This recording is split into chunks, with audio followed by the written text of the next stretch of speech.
I mean, the worst is over, so to speak. Although there are some killings still happening, most of the killings that have been pinned onto the Dutertes were during 2016, 2017, 2018.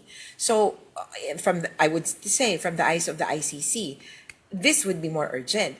However, we didn't see that kind of urgency in the period of the request and then the issuance. These warrants were requested actually 6 months ago and were just granted now.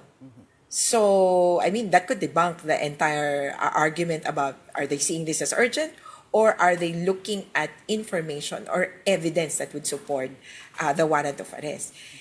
In the Philippines, our advantage is our situation, our investigation has been in place since 2023. Although in Palestine, it has been under consideration since, I think, 2014. At the least, 2023, there was a clear instruction that in the Philippines, an investigation should continue.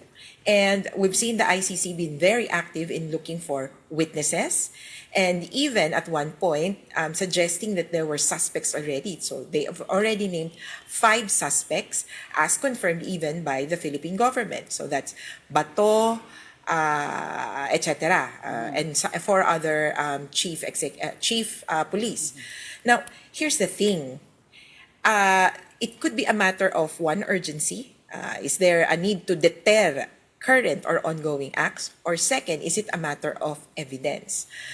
On the part of the Philippines, we think the development is that because of the Quadcom hearings, because of the Senate investigation, there have been recently new information, or as we say, admissions on the part of President Duterte as regards the killings. And that could lead, or that could pin him down within the framework of this ongoing investigation, where the question is, so kapag investigation, ang tanong ay, sino ang pinaka-responsable?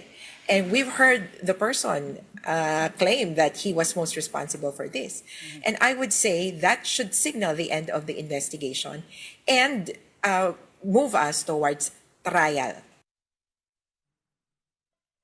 We'll be back with more stories after this break. Keep it here on One News.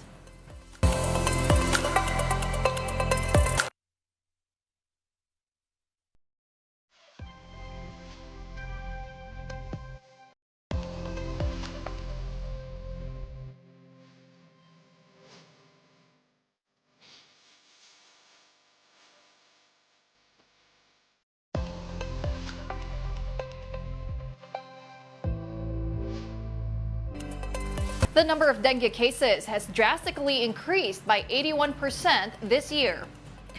So far, the health department has recorded over 340,000 dengue cases. This is higher compared to the 188,000 cases reported in the same time period last year. 881 dengue patients succumbed to the illness in 2024. However, the DOH has noted that outcase fatality rate has decreased from 0.34% last year to 0.26% this year. In other news, Philippine Navy spokesperson Roy Vincent Trinidad says that Task Force Ayungin enables the United States to provide intelligence information and enhance domain awareness in the West Philippine Sea. Here's an excerpt from his interview on The Big Story. With what you can reveal, what are the specifics of that? Paano binibigyan ng technical support ang bansa natin dito sa Task Force Ayungin? Yes, alam mo, ito ay, una sa lahat, ladies, ito ay part ng ating implementation of the Mutual Defense Board and the Security Engagement Board. There are different activities across both of those boards, and this is one particular activity. Ang sa atin naman, we receive the output ng kanilang maritime domain awareness of the West Philippine Sea. Ibig sabihin, they have the technical expertise, capabilities. Ang sa atin, ang natatanggap natin, yung result, yung output, knowing what's out there.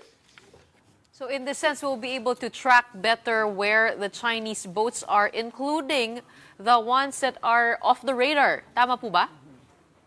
Yes, actually, hindi lamang yung mga sa Chinese, sa Coast Guard o sa PLA Navy, but overall domain awareness as much as possible all over the archipelago. But for this particular instance, with emphasis on the West Philippine Sea. Okay. Admiral, kung pwede nyo lang pong paliwanag sa amin, no? Ang sinabi kasi ni National Security Advisor Anyo na itong task force daw is a unit internal to the United States. Pero pagkakaintindi namin, nandito sila. So can you explain to us ano yung ibig sabihin ng may internal unit na nandito sa Pilipinas? Yes, yung organization na yan is how they would set up to be able to provide us the support. So, maraming paraan pa paano sa mag-organize, we leave it up to them. Yun ang ibig sabihin na internal to them.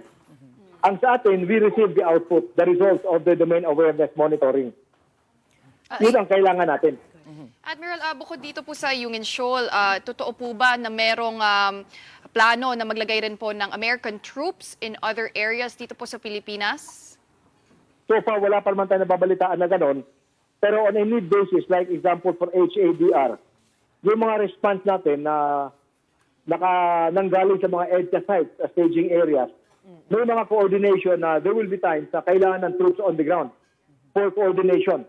Like for example, kung may papasok sa mga release goods nila, being brought in by aircraft, kailangan may mga kasundaluhan sila on the ground to help us monitor and coordinate all the relief efforts. Rear Admiral, pag sinabi nating task force Ayungin, ibig sabihin nakafocus po ba yan dun sa RORE missions to Ayungin? Or is this just a name to call this cooperation with the United States? Yes, madam. That mukhang mas precise yun, ano? It's just a name for the organization for the U.S. to be able to provide us with information and domain awareness.